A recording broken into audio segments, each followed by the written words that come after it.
واپس آئے, حضرت نے کہا ٹھیک ہے جاؤ.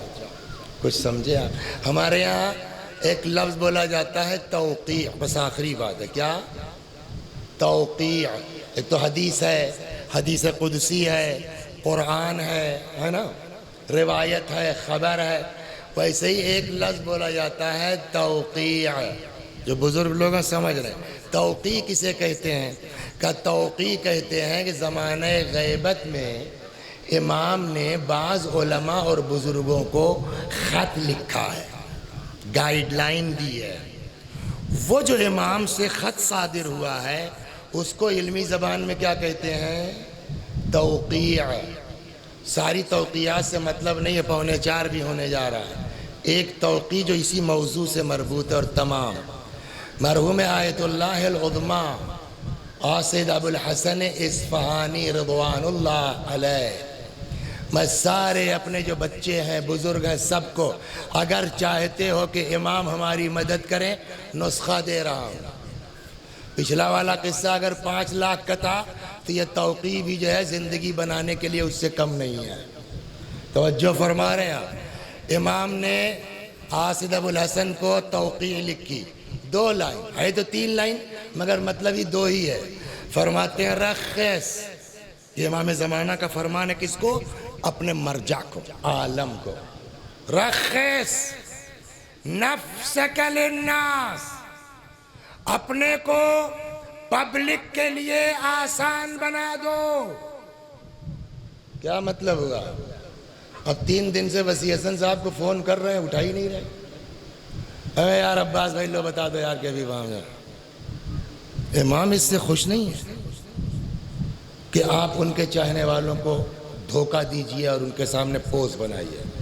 حضرت نے فرمایا رخص نفسک للناس, اپنے کو پبلک کے لیے آسان بنا دو. دوسرے بھی جملے کا مطلب یہی ہے, وجلس فی الدہلیز, اور گھر کے سامنے, دہلیز تو ہمارے یہاں بولتے ہیں نا, گھر کے سامنے دہلیز پر بیٹھو. کیا مطلب ہوا اس کا ایاز بھائی؟ سامنے گھر کے دہلیز پہ بیٹھو, بیل نہ بجانا پڑے, کھٹکھٹانا نہ پڑے. ہمارے چاہنے والے تم سے ملنے آ رہے ہیں, ڈائریکٹ مل سکیں. مطلب وہی دونوں فقروں کا ہوا نا کہ اپنے کو پبلک کے لیے آسان بناؤ. نتیجہ رخص نفسک للناس, اپنے کو پبلک کے لیے آسان بنا دو. وجلس فی الدہلیز, اور گھر کے سامنے بیٹھو. یہ 2 کام تم کرو, امام کا وعدہ ہم سب سے ہے, نحن ننصرک, ہم تمہاری مستقل مدد کرتے رہیں گے. صلوات در محمد. چاہتے ہیں کہ امام مددگار ہو, امام کے چاہنے والوں کے مددگار ہم بن جائیں, ہمارے مددگار بولیے امام ہو جائیں گے. پورا علاقہ نہیں کر سکتے, مت کرو. اپنا گاؤں تو دیکھ سکتے ہو, اپنا فیض آباد تو دیکھ سکتے ہو, اپنے رشتہ دار تو دیکھ سکتے ہو. اور اگر آپ غور کریں گے نا تو کوئی گاؤں, کوئی خاندان آپ کو ایسا نہیں ملے گا. میری بات پہ غور کیجئے پردھان جی, کوئی خاندان آپ کو ایسا نہیں ملے گا کہ جہاں 50 فقیر ہیں لیکن 1-2 کو ضرور اللہ نے ایسا بنایا ہے کہ ان کو لے کے چل سکتا ہے. سمجھ رہے ہیں آپ؟ دین یہی چاہتا, دنیا کے چکر میں نہیں. اپنا خاندان تو دیکھ لو, اپنا گاؤں تو سنبھال لو, اور جن جن کو اللہ نے نوازا ہے خالی وہ اپنا خاندان سنبھال لیں, کسی کو نجفی ہاؤس پینشن کی درخواست دینے کی ضرورت نہیں ہے. صلوات بر محمد و آل محمد. بس پروردگارا ہم سب کو توفیق عطا فرما کہ جو ہمارا مولا چاہتا ہے, ہمارا امام چاہتا ہے, ہم اس پر عمل کر سکیں. بس اب میرے پاس باتوں باتوں میں وہ بھی 5 منٹ چلا گیا, وقت نہیں بچا. 2 جملے مصائب کے, اور اب سب کو پتہ ہے کہ زیادہ تر امام کی رخصت پڑھتے ہیں. شہزادی کو بھی اسی کی خواہش رہی ہے, سب چلے گئے. میرا مولا تنہا ہے, میرا مولا اکیلا ہے. فنظر یمینا و شمالا، امام نے دائیں دیکھا بائیں دیکھا، نہ آسرا تھا کوئی شاہ کربلائی کو، فقط بہن نے کیا تھا سوار بھائی کو۔ آئے در خیمہ پر زینب خدا حافظ، اے رقیہ و رباب خدا حافظ۔ ذوالجناح پہ سوار ہوئے، ابھی چند قدم چلے تھے، پیچھے سے آواز آئی مہلاً مہلا یا ابن الزہرا، مہلاً مہلا یا ابن الزہرا، اے زہرا کے لال دھیرے دھیرے، اے زہرا کے فرزند آہستہ آہستہ۔ مڑ کے دیکھا زینب چلی آ رہی ہے، اتر گئے، بہن تم تو رخصت کر چکی تھی، اب کیوں چلی آ رہی ہے؟ فرماتی ہیں بھیا اماں نے کہا تھا جب میرا لال جانے لگے میرے لال کے گلے کو رو چوم لینا۔ اے بھیا بندے قبا کھولو، ارے کوئی بی بی کے دل سے پوچھے جس گلے کو چومنے جا رہی ہو ابھی اسی گلے پہ کند خنجر پھرایا جائے۔ آ گئے میدان میں، بس 2 جملے ختم و دعا۔ آ گئے میدان میں، لڑتے لڑتے ایک وقت وہ آیا جب حضرت سے گھوڑے پہ سنبھلا نہ گیا، زمین پہ تشریف لائے۔ ان یزیدی جانوروں سے کہیں زیادہ وفادار، سمجھدار، عاقل امام کا ذوالجناح ہے۔ اس میں شروع کی ایک لائن وہ نہیں پڑھ پایا، میں ابھی تک نہیں پڑھ پایا، لیکن اکثر ہم جب بنارس جاتے تھے کوئی مجلس پڑھنے تو ایک بزرگ شخصیت وہاں تھی رضوان اللہ علیہ، مولانا احمد حسن صاحب قبلہ۔ ان کے پاس ضرور اس لیے جاتے تھے کہ وہ ادھر ادھر کی بات نہیں کرتے تھے، یہ شعر کس کا ہے، یہ حدیث کا، یہی سب ہوتا تھا۔ تو ایک دن بیٹھے تھے تو انہوں نے اپنا ایک شعر سنایا جناب علی اکبر کی شہادت کا، وہ میں اکثر 6 محرم کو علی اکبر کی شہادت میں پڑھتا ہوں، اس نیت سے کہ گریہ ہو اور اس نیت سے کہ مرحوم کو ثواب پہنچے۔ کنارے پائے اکبر ہٹ گئی ہے دور تک مٹی،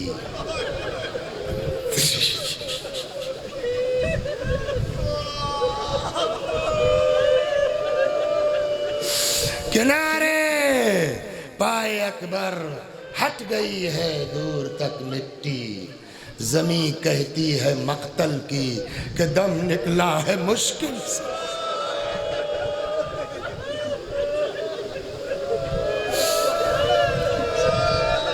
یا اللہ اس بستی پر اپنی رحمت نازل فرما۔ خدا یہ ذکر اہل بیت کا اہتمام، جو لوگ جس طرح بھی اس سالانہ مجالس میں شریک ہیں، کسی نے فرش بچھایا ہے، کسی نے جو ہے وہ دوڑ دھوپ کی ہے، گرمی میں لڑکے کوئی برف لینے جا رہا، کوئی گوشت لینے جا رہا، لیٹ ہو گیا اب آیا دماغ، ورنہ میں ان بچوں کو جو ہے حوصلے کے لیے ایک آدھ یہ چیزیں پڑھتا کہ اہل بیت کی کتنی توجہ ہے تمہارے اوپر جو حسین کے ذکر کے لیے کوشش کرتے۔ بہرحال تمہیں جو پڑھنا ہے وہ جلدی سے۔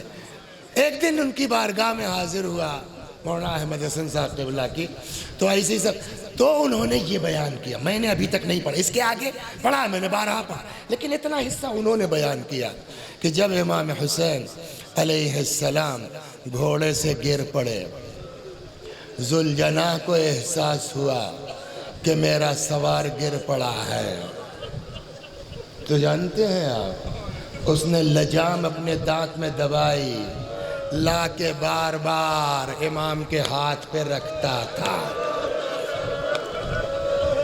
جانور ہے وہ تو اپنے دل کی بات نہیں کہہ پائے گا نا، ہم آپ تو عقل رکھتے ہیں، سوچ سکتے ہیں، شاید اس جانور کے ذہن میں یہ رہا ہو کہ اگر ایک مرتبہ لجام پکڑ کے کسی طرح سوار ہو جاتے، میں دوڑ کے ان کو زینب تک پہنچا دیتا۔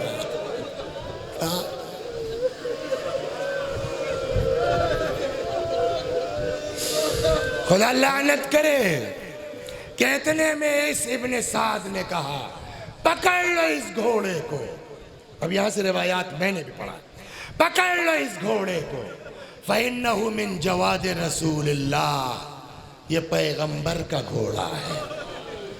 گھیر لیا یزیدی فوج نے، کم سے کم جو لکھا ہے کتابوں میں وہ ہے 17، گھیر لیا۔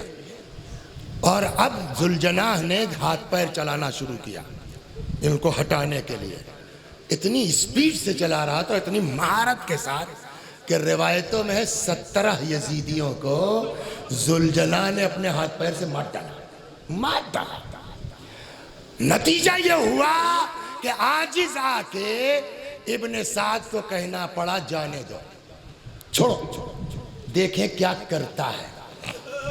اب فوج سائیڈ ہو گئی، اب اس گیرودار میں دوڑتے دوڑاتے پتہ نہیں کتنی دور چلا گیا ہوگا، لیکن اب جو روایت کہتی فَلَمَّا أَمِنَ الْجَوَادِ، جیسے ہی گھوڑے کو امن کا احساس ہوا کہ اب کوئی میرے نہیں ہے آگے پیچھے، جہاں بھی چال چکا تھا دوڑتا ہوا تیزی سے پھر مولا کے پاس آ گیا۔ کہاں ملے گی یہ وفاداریاں؟ آ گیا مولا کے پاس، مگر اب جو روایت کہتی ہے لجام نہیں رکھ رہا ہے، لگتا ہے جانور مایوس ہو گیا، اب نہیں سوار ہو پائیں گے۔ جانتے ہیں اب کیا کیا اس نے؟ کہتے ہیں کہ اپنی زلفوں کو، کاکل کو یا شاید پیشانی کو، واللہ عالم، امام کے خون سے رنگین کیا۔ تمام ہو گئی مجلس، دوڑتا ہوا در خیمہ میں آیا، در خیمہ پہ آ کر کے ہنہنانا شروع کیا۔ دیکھیے پھر وہی بات، ہم اور آپ جانور کی زبان نہیں سمجھتے نا، تو ہم لوگ تو یہی سمجھیں گے ہنہنا رہا ہے، لیکن امام جانور کی زبان سمجھتے ہیں۔ چنانچہ 5ویں امام کی حدیث ہے کہ در خیمہ پہ کھڑے ہو کر کے اپنی زبان میں کہہ رہا تھا، ہنہنا تھوڑی رہا تھا صرف۔ کیا 5ویں امام فرماتے ہیں آ کے در خیمہ پہ کہہ رہا تھا الظلیمہ من امت قتلت ابن بنت نبیہا، اور یہ کتنے ظالم ہیں یہ لوگ، کتنے ظالم ہیں یہ لوگ جنہوں نے اپنے نبی کی بیٹی کے بیٹے کو مار ڈالا۔ میں نے اس علاقے میں محرم کا کوئی عشرہ تو نہیں پڑھا ہے، ہاں زید پور میں کچھ سال گئے ہیں، 7ویں کو دیکھا ہوگا آپ نے، عاشور کو کہیں کہیں 7ویں کو ہے نا ذوالجناح نکلتا ہے، دیکھا ہے نا۔ جب یہ ذوالجناح برآمد ہوتا ہے رئیس بھائی تو مردوں کے بعد عورتوں میں جاتا ہے۔ کبھی غور کیا آپ نے کہ جب یہ ذوالجناح آج 1000 سال کے بعد جب عورتوں میں جاتا ہے تو یہ عورتیں کیسے چلاتی اور چیختی ہیں ذوالجناح کو دیکھ کے، ہیں جبکہ ان میں کوئی زینب نہیں ہے۔ ارے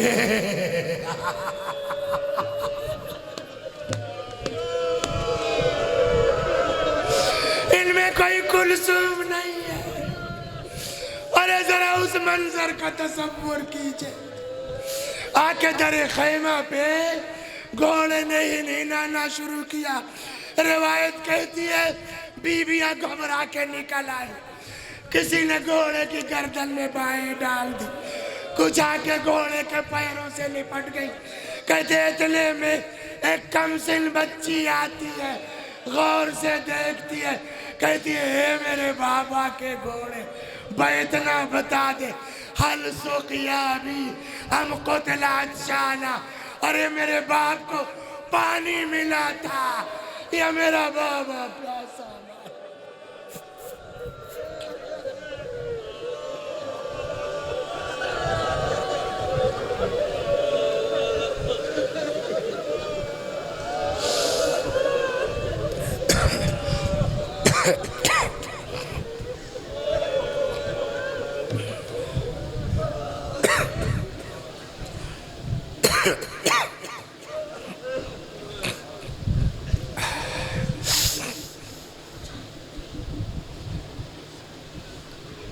میں بھی پڑھتا ہوں، میرے ساتھ آپ بھی دہرائیے۔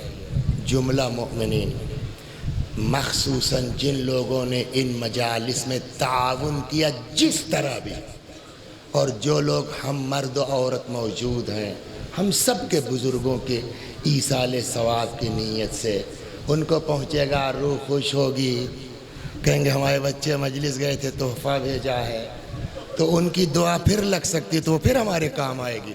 اللہم صل علی محمد وآل محمد، اللہم صل علی محمد وآل محمد، اللہم صل علی محمد وآل محمد۔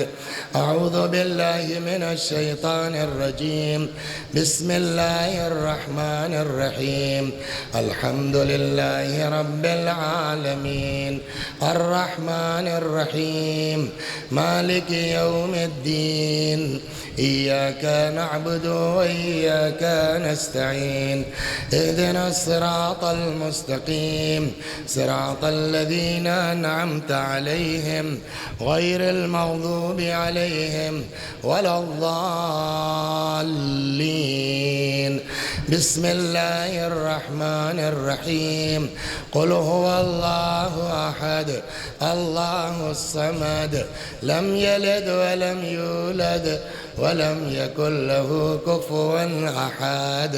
بسم اللہ الرحمن الرحیم، قل هو اللہ احد اللہ الصمد، لم یلد ولم یولد ولم یکن له کفوا احد۔ بسم اللہ الرحمن الرحیم، قل هو اللہ احد اللہ الصمد، لم یلد ولم یولد ولم یکن له کفوا احد۔ كذلك الله ربنا، صدق الله العلي العظيم۔ اللهم صل على محمد وآل محمد، اللهم صل على محمد وآل محمد، اللهم صل على محمد وآل محمد، وعجل فرجهم واحشرنا معهم۔ پروردگارہ، اس سورہ حمد و توحید و صلوات کا ثواب جملہ مؤمنین و مؤمنات، خاص کر کے وہ محبان علی جن کو کوئی ایصال ثواب کرنے والا نہیں ہے، جو لوگ ہم مرد و عورت اس مجلس میں آئے ہیں، ہم سب کے بزرگوں کی روحوں کو، جن لوگوں نے تعاون کیا ہے ان کے بزرگوں کی روحوں کو اس کا ثواب پہنچا دے، ان کے گناہوں کو بخش دے، جوار معصومین میں جگہ کرامت فرما۔ وآخر دعوانا